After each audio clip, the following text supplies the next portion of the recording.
ॐ कृशधरी महाचण्डी मुक्तकेशी वलिप्रिये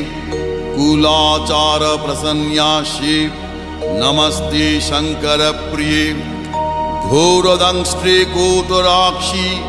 कीटी शब्दप्रसादिनी घोरघोररवस्फारे नमस्ते चित्तवासिनी बन्धुका पुष्पशङ्काशे त्रिपुरे भयनाशिनी भाग्योदय समुत्पन्ने नमस्ते वरवन्दिनी जय देवी जगद्धात्री त्रिपुराद्ये त्रिदेवते भक्तेभ्य वरदे देवी